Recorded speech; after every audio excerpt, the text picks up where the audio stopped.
बच्चों लास्ट सन पे हमने जो डिस्कशन स्टार्ट किया था, आई थिंक हमने स्प्रिंग फोर्स के कॉन्सेप्ट को डिस्कस कर लिया था और हमें एक नया फोर्स डिस्कस करना था, स्यूडो फोर्स, है ना। हमने सिस्टम के लिए अगर बात करें तो कुछ फोर्सेस की बात करी। टी अगर पूछा जाए तो कैसा फोर्स हुआ सर, आपके पास एक आपने रोप ली, रोप को आप डाउनवर्ड डायरेक्शन में पुल कर रहे हैं सर, ये एक आपका रियल फोर्स हुआ। ऐसे अगर कोई स्टोन है बच्चे अर्थ के पास है तो अर्थ उसे डाउनवर्ड पुल कर रही है सर, ये रियल फोर्स हुआ। तो जो नेचर में बात की जाए तो आप एक बार डिवाइड कर सकते हैं कि सर कैसे फोर्सेस हो गए। सर कुछ फोर्सेस ऐसे हैं जो वाकई में एग्जिस्ट करते हैं, रियल फोर्सेस बोले जाते हैं, और कुछ फोर्सेस बच्चे ऐसे होते हैं जिनको हम लोग बोलते हैं pseudo force. Okay, pseudo force एक चीज़ बहुत अच्छे से समझ के चलना है बच्चे। स्यूडो फोर्स को समझने के लिए स्यूडो फोर्स का अगर मैं बात करूं तो हिंदी का वर्ड बड़ा सिंपल सा आभासी बल बोलते हैं, मतलब ये फील होगा पर ये फ्रेम डिपेंडेंट क्वांटिटी है ना। स्यूडो फोर्स अगर कभी बात की जाए तो सर जिस फ्रेम से आप ऑब्जर्व कर रहे हैं उसके अकॉर्डिंग आएगा। टी और एम जी फ्रेम पे डिपेंड नहीं करेंगे, ये जिस फ्रेम में है कैसे भी देखोगे उनकी एक फ़िक्स वैल्यू आएगी। पर स्यूडो फोर्स कैसी क्वांटिटी होती है बच्चे, आपकी फ्रेम डिपेंडेंट क्वांटिटी या फ्रेम डिपेंडेंट फोर्स भी आप बोल सकते हो, है ना। तो से फ्रेम डिपेंडेंट क्वांटिटी या फ्रेम डिपेंडेंट फोर्स है। अब अगर मैं पूछूं आपसे कि फ्रेम का मतलब क्या हुआ, तो ये जो फ्रेम वर्ड आपने यहाँ पे यूज़ किया था, ये दिख रहा है सर। ये फ्रेम हमारे पास मोटे मोटे तौर पे देखे जाए तो सर दो तरीके के होते हैं। कैसे? एक ऐसे फ्रेम जो नॉन एक्सेलरेटेड है ना, नॉन एक्सेलरेटेड फ्रेम समझ पाते हैं। इसमें आप किसको रख सकते हैं? आप इसमें उनको भी रख सकते हैं जो रेस्ट पे हैं। रेस्ट पे है इसका मतलब उनकी हर समय वेलोसिटी ज़ीरो है, कोई चेंज नहीं है। और आप उनको भी रख सकते हैं जो यूनिफॉर्म मोशन फॉलो कर रहे हैं, मतलब एक फिक्स वेलोसिटी से चल रहे हैं, तो नॉन एक्सेलरेटेड फ्रेम होते हैं। सर दूसरे कौन से फ्रेम होते हैं सर, ये हमें देखने हैं यहाँ पे। ये आपके फ्रेम होते हैं जो एक्सेलरेटेड है। एक्सेलरेटेड फ्रेम कौन से हो गए सर, जिनकी वेलोसिटी अगर आपको लगे, ये फीलिंग आ जाए कि सर वेरिएबल है, अगर आपकी हर इंस्टेंट पे वेलोसिटी चेंज हो रही है तो आप बोलोगे सर एक्सेलरेटेड फ्रेम है। अब इनका नाम बच्चे नॉन एक्सेलरेटेड, एक्सेलरेटेड बहुत सिंपल सा है, पर जो इनका पॉपुलर नाम है नॉन एक्सेलरेटेड को हम लोग क्या बोलते हैं? इनर्शियल फ्रेम, है ना। तो भाई हम लोग को तो बेसिकली समझ में आ गया कि भाई नॉन एक्सेलरेटेड क्या होता है। नॉन एक्सेलरेटेड होता है इनर्शियल, और एक्सेलरेटेड होता है नॉन इनर्शियल, जो अपने इनर्शिया को नहीं संभाल पा रहा है भाई, जिसमें चेंज आ जा रहा है, उसको हम एक्सेलरेटेड बोलते हैं। तो ये बात आती है कि सर इनर्शियल फ्रेम कैसे हुए, सर नॉन इनर्शियल कैसे हुए। जैसे मैं आपसे एक सिंपल सी बात करूँ, एक पर्सन है, ये ग्राउंड पे खड़ा हुआ है ना। मैं अर्थ को इनर्शियल मान के चल रहा हूँ क्योंकि आपको कहीं से बात तो शुरू करनी पड़ेगी। अर्थ कैसा फ्रेम है? एक जनरल डेफिनेशन में भाई कोई बोल सकता है अर्थ भी रोटेटिंग है, रिवॉल्विंग है, सब कुछ है। अपनी अर्थ को मैं क्या मान के चल रहा हूँ? रुका हुआ है। अर्थ के रिस्पेक्ट में पर्सन रेस्ट पे, जब मैं बोल रहा हूँ रेस्ट, तो ये अर्थ के रिस्पेक्ट में। अब इस फ्रेम को पूछा जाए तो सर नॉन एक्सेलरेटेड है, तो सर इसको हम लोग क्या बोलेंगे सर? Inertial frame. ठीक है। अब अगर ये मान लो बच्चे एक पर्सन को यहाँ पर एक मंकी को देखता है, ये मंकी आपका यहाँ पे इस रोप पे क्लाइंब करता हुआ जा रहा है अपवर्ड डायरेक्शन में, तो ये बोलेगा सर ये अगर अपवर्ड एक्सेलरेटेड है तो इस पर एक टी आ रहा होगा, एक एम जी आ रहा होगा, और अगर ये अपवर्ड एक्सेलरेटेड है तो ये पर्सन जो ग्राउंड पे खड़ा है वो T minus M G equal to M A की फिजिक्स पढ़ेगा। इनर्शियल फ्रेम वो होते हैं जो खुद रेस्ट पे होंगे, कॉन्स्टेंट वेलोसिटी चलेंगे। अगर कोई पूछे इनमें बहुत सिंपल वे में न्यूटन्स लॉ एप्लीकेबल होता है। न्यूटन्स लॉ इज एप्लीकेबल, कोई दिक्कत नहीं है। क्लियर? तो हम लोग अगर चॉइस रखें कि भाई ग्राउंड से देखना है तो ग्राउंड से आप न्यूटन्स लॉ लगा सकते हैं। नॉन इनर्शियल फ्रेम वो होते हैं जो एक्सेलरेटेड होते हैं। सर नॉन इनर्शियल फ्रेम में क्या चीज़ें दिक्कत आती है? सर नॉन इनर्शियल फ्रेम एक चीज़ समझो बच्चे अच्छे से, इनमें प्रॉब्लम क्या होगी, जब खुद एक्सेलरेटेड होगे तो आपको रियल एक्सेलेरेशन नहीं दिखेगा। ओके, जो आपकी स्टेट दिखेगी वो एक्सेलेरेशन कैसा दिखेगा बच्चे? वो आपको रिलेटिव दिखेगा। ठीक है, अब आपको एक्सेलेरेशन ही अलग दिख गया तो बच्चे यहाँ पे क्या होता है, न्यूटन्स लॉ एप्लीकेबल है या नहीं है, तो आप बड़े सिंपल से लिखोगे Newton's law is applicable with some amendment, कुछ संशोधन के साथ, कुछ चेंज के साथ लगेगा। यहाँ न्यूटन्स लॉ लगेगा, यहाँ लगेगा, पर कुछ चेंजेस करने पड़ेंगे। सर वो चेंजेस क्या हैं? तो वो चेंजेस ही हमें बेटा देखने क्या होते हैं, है ना। तो पहली बात तो बच्चे ये बात समझ में आती है कि भाई हमें स्यूडो फोर्स अगर देखना है तो स्यूडो फोर्स एक फ्रेम डिपेंडेंट फोर्स है। फ्रेम क्या होते हैं? रुका हुआ या कांस्टेंट वेलोसिटी चलते हुए यूनिफॉर्म बोलते हैं। नॉन एक्सेलेटेड और एक्सेलेटेड में कांस्टेंट वेलोसिटी की जगह वेरिएबल वेलोसिटी आती है। नॉन इनर्शियल से देखो तो रिलेटिव एक्सेलरेशन दिखेगा। इसमें न्यूटन्स लॉ चलेगा, लेकिन कुछ संशोधन के साथ, कुछ चेंज के साथ चलेगा। डन। अब दिमाग में बात आती है कि भाई ये जो आप बात हमसे बोल रहे हैं कि स्यूडो फोर्स है, वो क्या चीज़ है, ज़रा देखी जाए, है ना।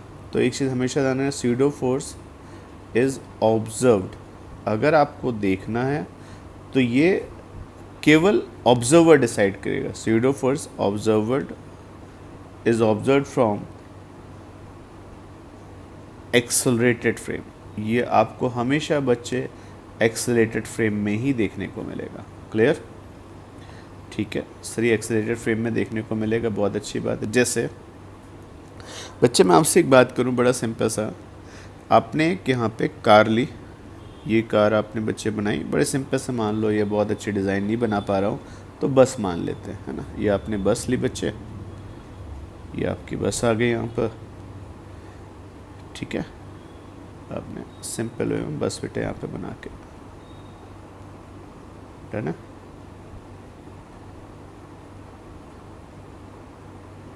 क्लियर? ये आपने हॉरिजॉन्टल रोड ली बच्चे। अब मान लेते हैं, देखो यहाँ पे बड़ा सिंपल से एक डायग्राम लेते हैं। यहाँ पे रूफ से बच्चे आपने एक छोटा सा एक छोटी सी बॉल हैंग कर दी, है ना।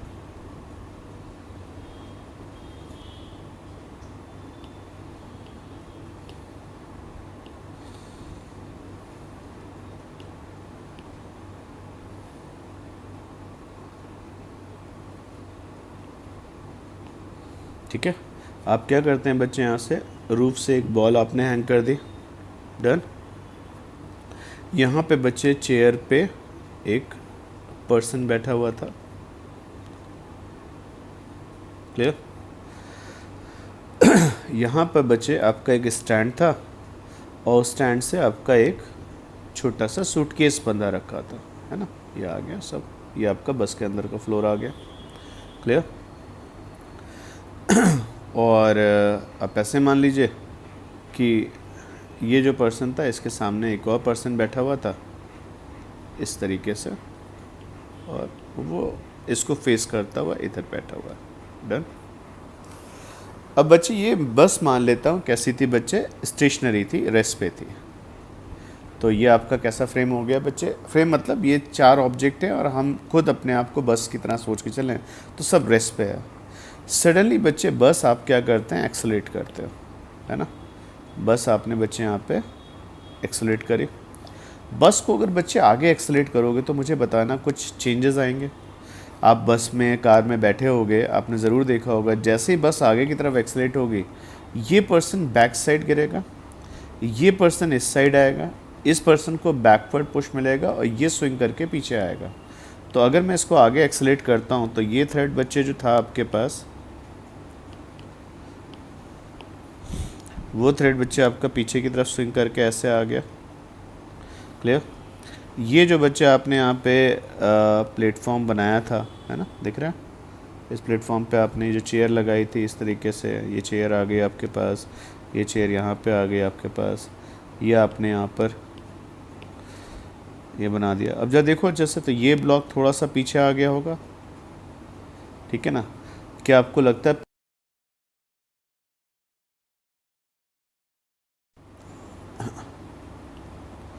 क्या वैसे ही रहा होगा आपका? तो आपने कहा सही, जो थ्रेड आपने बनाया था,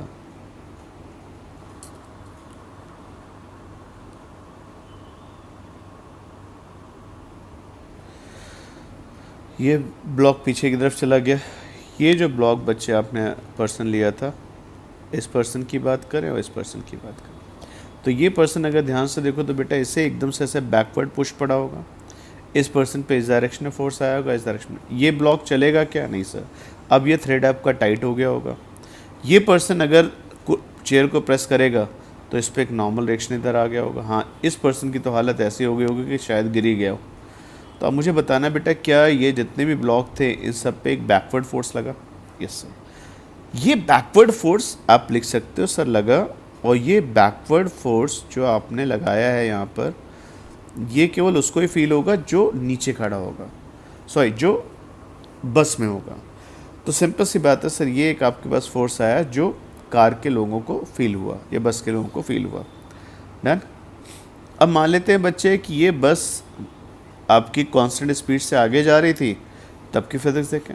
अगर कांस्टेंट स्पीड से बस आगे जा रही थी और सडनली बच्चे सामने कोई ऑब्स्टिकल आ जाता है, कोई मान लेते हैं बच्चा ही चलता हुआ आ जाता है, और ये ड्राइवर क्या करेगा?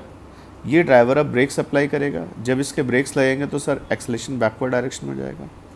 तब जरा बताना क्या होगा? तब उस सिनेरियो में जब आप पे बैकवर्ड होगा तो एकदम से ये स्विंग होके आगे आ जाएगा। ये पर्सन जो यहाँ पे बैठा हुआ था, जैसे ही ब्रेक लगेंगे ये पर्सन आगे इस तरीके से लीन कर जाएगा। ये पर्सन अब आपका चेयर से चिपक जाएगा, और ये जो ब्लॉक आपने बच्चे बनाया था ये अब आगे भाग जाएगा। तो थ्रेड क्या हो जाएगा बच्चे? स्लैक हो जाएगा। क्लियर? तो अगर आपने बैकवर्ड एक्सलेशन लिया तो सब पे एक फॉरवर्ड फोर्स आ गया। ये एम ए आ गया, इस पे एम ए आ गया, इस पे आपका एम ए आ गया, और इस पे आ गया। ठीक है? तो अब बच्चे बताना मुझे, मैं सिंपल सी बात पूछूं, जब आप ब्रेक्स अप्लाई करते हो तो हमसे बार बार बोला जाता है बेटा सीट बेल्ट लगा के रखे। सीट बेल्ट लगाने का रीज़न क्या है? ठीक से ध्यान रखना। तो जब आप ब्रेक्स अप्लाई करते हो तो एक फोर्स ऐसा लगता है जो आपको आगे की तरफ पुश करता है, उससे बचने के लिए आप सीट बेल्ट यूज़ करते हैं। तो आपने कहा सर ये जो फोर्स आया आपका, ये आपका फॉरवर्ड बना। सर ये फॉरवर्ड फोर्स किसको फील हो रहा होगा? उन लोग को फील हो रहा होगा जो बस के अंदर बैठे हैं। तो अब बच्चे बात आती है कि सर मैं कहीं पर भी बात करूं तो सिंपल सा डिस्कशन आया कि ये जो फोर्स है, ये जो आपको फ्रेम के अंदर से लग रहा है, इस फोर्स को बच्चे क्या बोला जाता है? This force is called SIDO force. ठीक है ना? पहली बात, सीडो फोर्स एक्चुअल में है सर नहीं है इन पे। ये इसलिए फ्रेम हो रहा है क्योंकि सर जब मोशन, एक बात बताओ, जब मोशन फ्रेम डिपेंडेंट होता है, वेलोसिटी फ्रेम डिपेंडेंट होती है, तो एक्सेलरेशन भी फ्रेम डिपेंडेंट होता है ना? तो कोई पूछे सर ये फोर्स का फील होगा, sir it is observed only from accelerated frame. ये कहाँ से आएगा?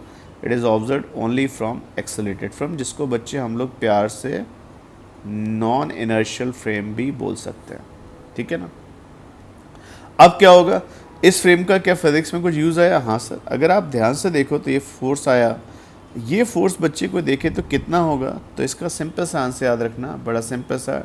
स्यूडो फोर्स की वैल्यू बेटा लिखी जाती है जिस ऑब्जेक्ट पे आपको स्यूडो फोर्स लगाना है, उस स्यूडो फोर्स की वैल्यू बच्चे दो चीज़ें, एक तो जिस ऑब्जेक्ट पे लगाना है, जो ऑब्जर्वर या फ्रेम है उसका एक्सेलरेशन, और हमेशा ध्यान रखना जिधर एक्सेलरेटेड होता है उसके अपोजिट आता है। मोशन नहीं, जिधर एक्सेलरेटेड होगा। कार आगे एक्सेलरेटेड थी, स्यूडो फोर्स बैकवर्ड आया था।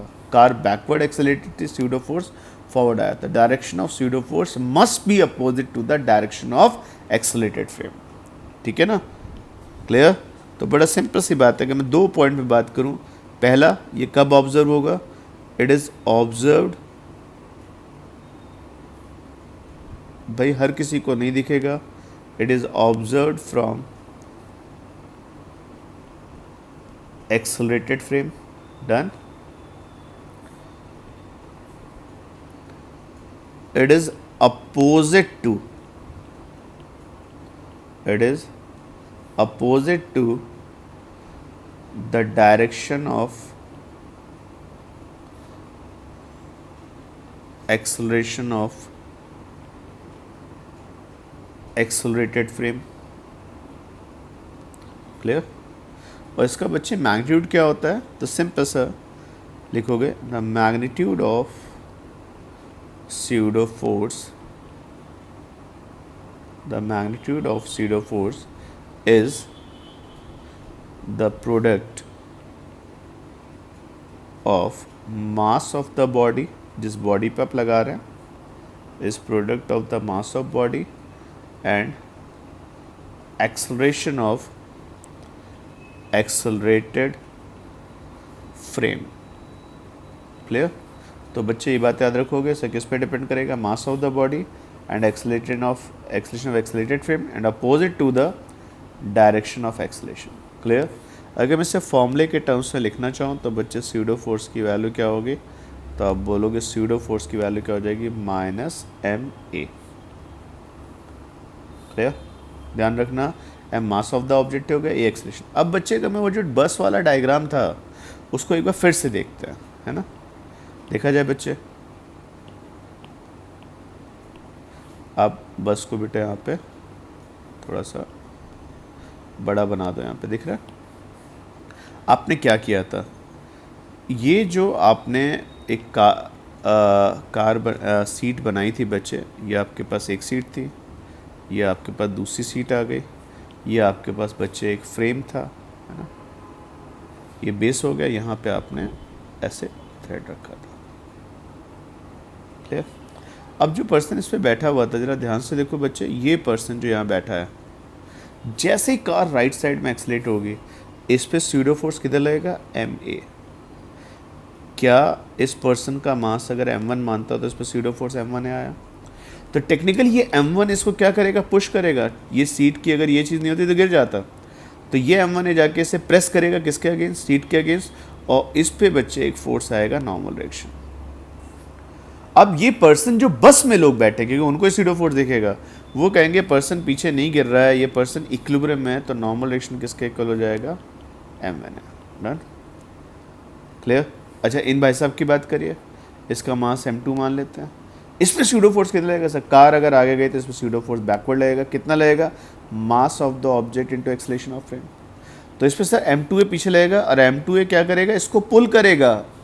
पुल की वजह से इधर नहीं जा पाए क्योंकि ये पुल रस्सी पे आ जाए, और रोप के फोर्स को अगर t लिखिए तो t इक्वल टू m2a। मज़ेदार बात, वो जो बेटा पेंडुलम आपने रूफ से हैंग किया था, वो पेंडुलम भी बच्चे ऐसे पीछे आ गया होगा। सर उसे पेंडुलम को पीछे कौन लेके आया होगा? तो मान लेते हैं बच्चे इस ब्लॉक का मास कितना लिख दिया? m3 रख दिया, और इससे फोर्स कितना आएगा बेटा बैकवर्ड? तो आपने कहा इससे बैकवर्ड फोर्स होगा m3a। सर फिर तो m3a से दूर ले जाएगा? नहीं बच्चे, ये t जो है, टेंशन आ गई, ये mg आ गया। तो टेक्निकली बच्चे इसको पीछे नीचे गिरने से कौन रोकेगा? सर t का वर्टिकल कंपोनेंट, और पीछे जाने से कौन रोकेगा? t का हॉरिजॉन्टल कंपोनेंट। तो t का अगर मैं ये एंगल थीटा मान लूँ तो तुम बोलोगे एक इस पर t cos थीटा आएगा जो इसे पीछे नहीं जाने देगा, और एक इस पर t sin थीटा होगा जो नीचे नहीं जाने देगा। तो ये ब्लॉक क्या रुक गया ना? तो सब पे स्यूडो फोर्स किस डायरेक्शन में आया बच्चे? Opposite to the acceleration. पर सबका स्यूडो फोर्स उन ऑब्जेक्ट्स के मास और एक्सेलरेशन पे डिपेंड करेगा। ये क्लियर है? बात समझ में आती है बेटा यहाँ पर? तो सिंपल सा डिस्कशन आता है कि स्यूडो फोर्स के बारे में 2-3 बातें बहुत अच्छे से दिमाग में रखिए। ये फ्रेम डिपेंडेंट फोर्स है, ठीक है? सेकेंड थिंग, ये हमेशा opposite to the direction of acceleration of observer या फ्रेम होगा। और थर्ड थिंग, इसका मैग्नीट्यूड हमेशा किसके इक्वल होगा? मास of the object and acceleration of the frame. ठीक है? तो ये हमने छोटा सा एक इंट्रोडक्शन लिया स्यूडो फोर्स का। स्यूडो फोर्स कब दिखता है, कैसे दिखता है, आगे चल कर हम इससे डिटेल में इसके क्वेश्चंस भी करेंगे, पर ये एक बेसिक्स है। 3 पॉइंट ही याद रखने हैं। 3 पॉइंट बोलो बच्चे कौन से? First point, it is observed from accelerated frame. Second, it is opposite to the direction of acceleration of frame. Third, it is equal to the magnitude. It is equal to the product of magnitude of mass of object and acceleration of observer of frame. Pseudo force एक आसान तरीका है problems को समझने के लिए, क्योंकि तुम ग्राउंड से देखोगे तो भी इक्वेशन बनेगी और तुम फ्रेम से देखो तो भी इक्वेशन बनेगी। बस है कि तुम किसी एक्सेलरेटेड फ्रेम से देखोगे तो तुम्हें एक फोर्स ज़्यादा दिखेगा। ग्राउंड से देखोगे तो जैसे अगर n फोर्स हैं, 4 फोर्स ग्राउंड से देखने पर रियल दिख रहे हैं, तो एक्सेलरेटेड फ्रेम से देखने पर तुम्हें 4 तो रियल दिखेंगे, एक स्यूडो और दिखेगा। तो एक्सेलरेटेड फ्रेम से तुम्हारा नंबर ऑफ फोर्सेस की संख्या 1 से बढ़ जाती है, और वो जो फोर्स होता है उसी फोर्स को हम लोग स्यूडो फोर्स बोलते हैं। ये ग्राउंड से नहीं दिखना है, इनर्शियल फ्रेम से नहीं दिखना है। क्लियर? पक्का? तो बाकी डिस्कशन हम इसके नेक्स्ट पार्ट में डिस्कस करेंगे।